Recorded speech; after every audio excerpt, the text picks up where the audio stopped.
أخي المسلم، احرص على نشر هذه المادة، فالدال على الخير كفاعله. يا أيها الذين آمنوا إن تنصروا الله ينصركم ويثبت أقدامكم. Allah est celui que rien ne fatigue et que rien n'éprouve. N'est-ce pas lui qui a créé les cieux et la terre sans éprouver nulle fatigue? N'est-ce pas lui qui gère toutes choses? Avez-vous oublié que notre créateur Allah tabarak wa ta'ala est unique? Allah azza wa jalla a dit dans sourate al-Ikhlas, la sourate 112, قل هو الله أحد الله الصمد لم يلد ولم يولد ولم يكن له كفوا أحد. Dis, il est Allah l'unique, le seul à être imploré pour ce que nous désirons.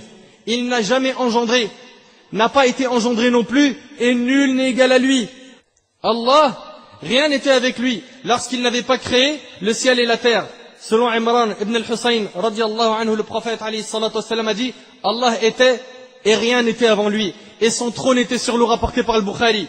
Il est le premier, il n'existait rien avant lui, le dernier, et nulle chose n'existera après lui, l'apparent, nulle chose n'existe au-dessus de lui, le caché, et nulle chose n'existe en dessous de lui, subhanahu wa ta'ala. Il est le plus digne d'être invoqué, adoré et remercié, le plus clément à régner, le plus généreux à être imploré, subhanahu wa ta'ala. Allah n'a pas de commencement dans le temps, il est éternel. Azza wa Jal. Allah qui a créé le temps et l'espace est nécessairement au-dessus de ces deux dimensions. Il ne peut être lié aux lois spatio-temporelles. Allah tabarak wa ta'ala est le roi qui n'a pas d'associé, l'unique sans égal, le seul à être imploré pour ce que nous désirons, celui qui n'a pas d'enfant. Il est le Très-Haut qui n'a pas de semblable, rien ne lui ressemble, toute chose périra sauf sa face, Azza wa Jal. Il n'y a personne qui peut partager son royaume. Allah tabarak wa ta'ala n'a besoin ni d'assistant ni de soutien, ni d'avoir un fils. Allah est le créateur de toutes choses. Anas ibn Malik radiallahu anhu a dit, il nous fut interdit de poser des questions inutiles à l'envoyé de Dieu alayhi salatu wassalam. Aussi, nous plaisait-il qu'un bédouin sensé vienne lui demander des éclaircissements et nous d'entendre ses réponses. Il arriva qu'un bédouin se présenta chez le prophète alayhi salatu wassalam et lui dit, donc un bédouin est venu voir le prophète alayhi salatu wassalam et il lui a dit, ô Muhammad, ô Muhammad. Alors qu'autrefois, les gens disaient, ô messager d'Allah, par respect. Mais les bédouins n'avaient pas assez de science. Donc, ils disaient, ô Muhammad, ton messager est venu nous informer que tu prétends que Dieu t'a chargé d'une mission. Et les bédouins, ils étaient comme ça. Ils parlaient des fois d'une manière un peu sèche. Le Nabi alayhi salatu wassalam répondit en disant, il a dit vrai. Et là, le bédouin reprit en disant, qui est donc le créateur du ciel? Le Nabi alayhi salatu wassalam a répondu avec un seul mot, Allah. Suite à quoi, il lui a dit, qui est le créateur de la terre? La réponse de notre prophète alayhi salatu wassalam a été, Allah. Le bédouin reprit en disant, qui a dressé ces montagnes et y a mis les choses utiles? An-Nabi alayhi salatu wassalam a répondu, Allah. Alors, dit le bédouin, par le créateur du ciel et de la terre qui a dressé ces montagnes, est-ce Dieu qui t'a envoyé? Oui, répondit le prophète alayhi salatu wassalam, et le hadith est rapporté par l'imam Muslim. Ce qui est marquant dans le hadith, c'est que le prophète alayhi salatu wassalam répondait aux questions avec un seul mot, Allah. Car ce mot qui est Allah est un argument pour toutes ces questions.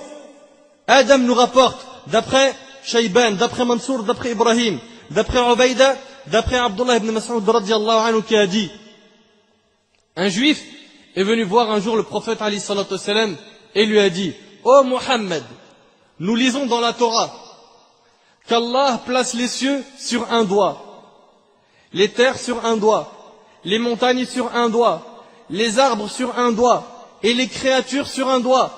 Puis dira en les secouant, je suis le roi, je suis le roi. Le messager d'Allah alayhi salatu wassalam a alors ri jusqu'à l'apparition de ses molaires en approuvant les propos de ce savant juif.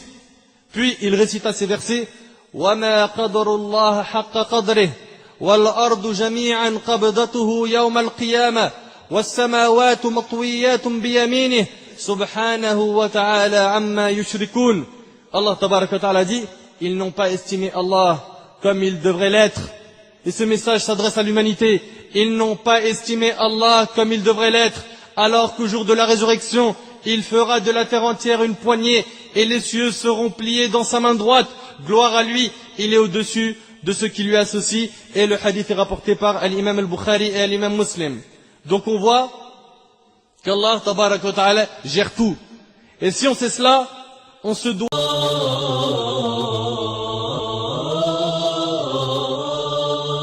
أخي المسلم، احرص على نشر هذه المادة، فالدال على الخير كفاعله. يا أيها الذين آمنوا إن تنصروا الله ينصركم ويثبت أقدامكم.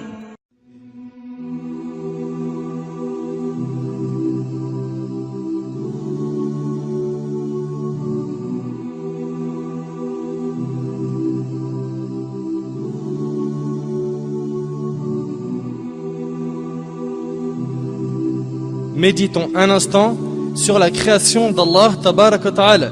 Mon frère, ma sœur, imagine qu'un jour tu te retrouves face à un tableau magnifique. Tu t'arrêteras sûrement devant celui-ci, tu l'observeras, tu demanderas qui est-ce qui l'a dessiné.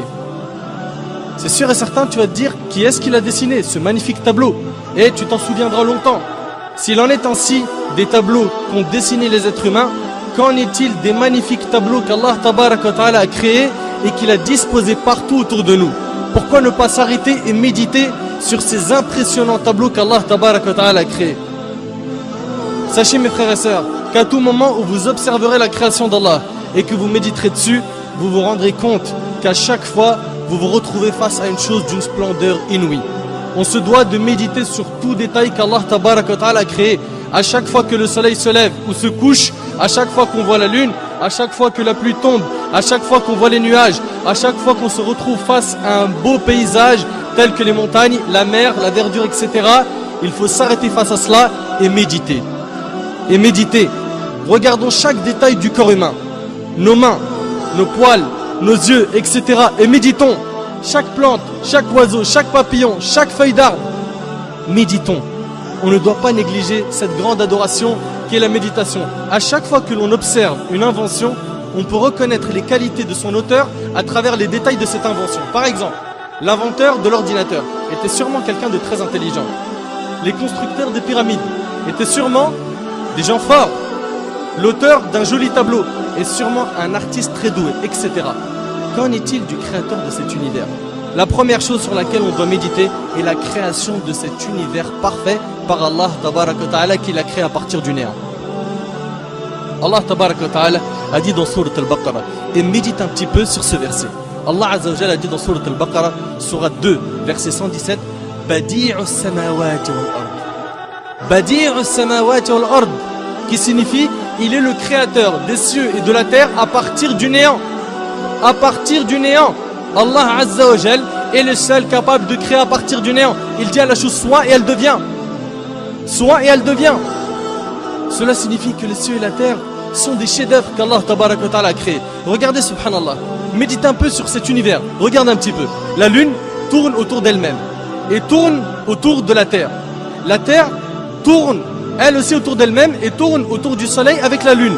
Toutes les autres planètes tournent autour du soleil et tournent aussi autour d'elles-mêmes. Et leurs satellites eux aussi tournent autour d'eux-mêmes. Et tout ce système solaire, comprenant le soleil, la terre, la lune, les planètes, les satellites, les étoiles, etc. Tout cela appartient à notre galaxie qui est la Voie lactée. Subhanallah, c'est quoi cette perfection? C'est quoi cette perfection? La méditation sur la création d'Allah tabaraka wa ta'ala va donc nous aider à laver nos cœurs. Si tu observes la mer par exemple, combien de gouttes d'eau y a-t-il dans ces mers et ces océans?